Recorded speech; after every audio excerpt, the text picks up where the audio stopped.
श्री कृष्ण ने किया दंतवक्र और विदुरथ का वध। जैसा मैं नीतू पांडे यूट्यूब चैनल पर आप सबका स्वागत करती हूँ।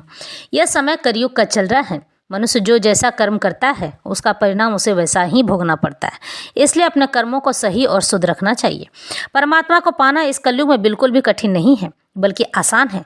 ईश्वर तो कहते ही हैं कि तू औरों को मुसीबत में क्यों पुकारता है, मैं तो बाहें फैलाकर कब से खड़ा हूँ। हाथ उठाकर तो देख, मैं तेरे सारे बंद द्वार खोल दूंगा। तू जो कहेगा मैं सब तुझे दे दूंगा। मेरे पास आकर तो देख, मैं तेरी दुनिया ही बदल दूंगा। जो लोग तुझे पसंद नहीं करते हैं उन सभी लोगों को तुझसे दूर कर दूंगा। मेरे पास आ तो सही, मेरे बताए मार्ग पर चल तो सही, फिर तू जो कहेगा मैं तेरे लिए वही करूँगा। इस कथा का वर्णन सुखसागर में मिलता है। आज की कथा आरंभ करते हैं। सुखदेव जी कहते हैं, परीक्षित से दंतवक्र नाम का एक महाबली दैत्य शिशुपाल साल्व और पौंड्रक का घनिष्ठ मित्र था। वह मित्रों की मृत्यु से अति क्रोधित होकर अकेला ही हाथ में गदा लेकर भगवान श्री कृष्ण से लड़ने के लिए द्वारका में ही आ धमका।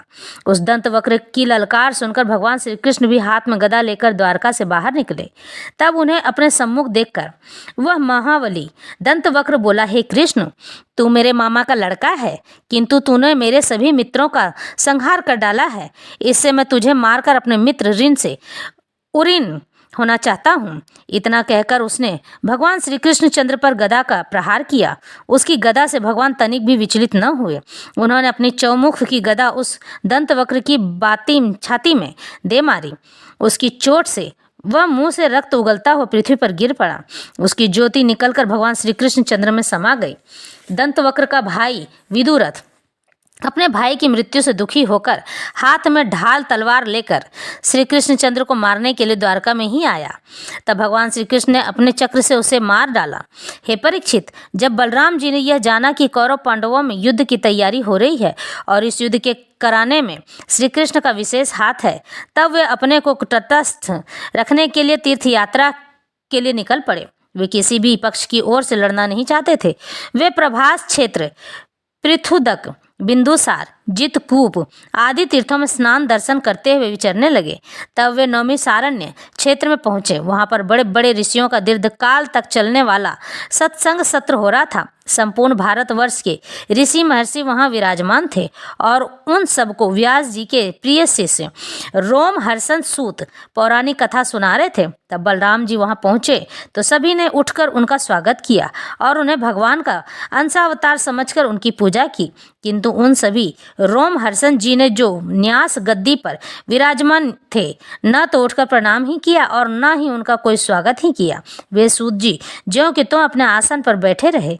यह देखकर बलराम जी को बड़ा क्रोध आया। वे बोले, यह नीच विलोम कुल क्षत्रिय के द्वारा ब्राह्मणी के गर्भ से उत्पन्न सूत अभिमान वश मेरे बड़े बड़े महात्माओं से ऊपर बैठा है। इसको अपने ज्ञान का अधिक घमंड है। इसने जानबूझकर मेरा तिरस्कार किया है। यह पापी है, उदंड है, दंड का भागी है, वध करने योग्य है। ऐसा कहकर उन्होंने वहां पड़ी हुई कुश की नोक से उन रोमहर्षण पर प्रहार किया। झट रोमहर्षण मर गए। उनके इस कृत्य को देखकर सभी ऋषि महर्षि हाय हाय करने लगे और बलराम जी से बोले, हे भगवान, आपने सूत जी को मारकर अच्छा नहीं किया। हम लोगों ने ही उन्हें व्यास गद्दी पर बैठाया है। हमारा दीर्घ कालात्मक चलने वाला सत्संग सत्र अब किस प्रकार समाप्त होगा। आपने बिना सोचे समझे अनजान से ही ऐसा काम कर दिया डाला। आपको ब्रह्म हत्या का पाप लगा है, इसलिए आप इस ब्रह्म हत्या का प्रायश्चित अवश्य कीजिए।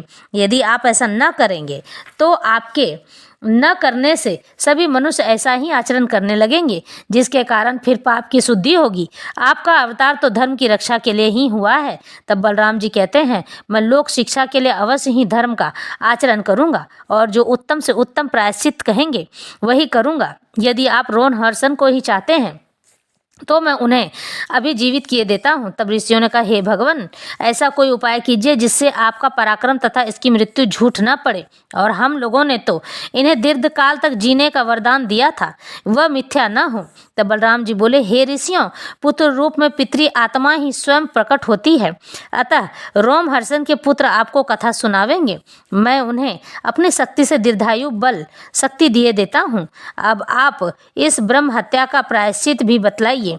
ऋषि लोग बोले, हे बलराम जी, यहाँ पर बलवल नाम का दानव हमारे धर्म सत्र में प्रत्येक पर्व पर विघ्न उत्पन्न करता है। आप कृपा करके उसे मारकर हमारा हित कीजिए। तत्पश्चात आप 1 वर्ष तक भारतवर्ष के समस्त तीर्थों का सेवन कीजिए, तब आपकी शुद्धि होगी। इस प्रकार से बलराम जी को परामर्श दिए कि ब्रह्म हत्या का दोष किस तरह से लगता है और समाज कल्याण के लिए उचित और अनुचित में भेद होना ही चाहिए। तब बलराम जी ने ऐसा ही किया और यह कथा संपन्न होती है।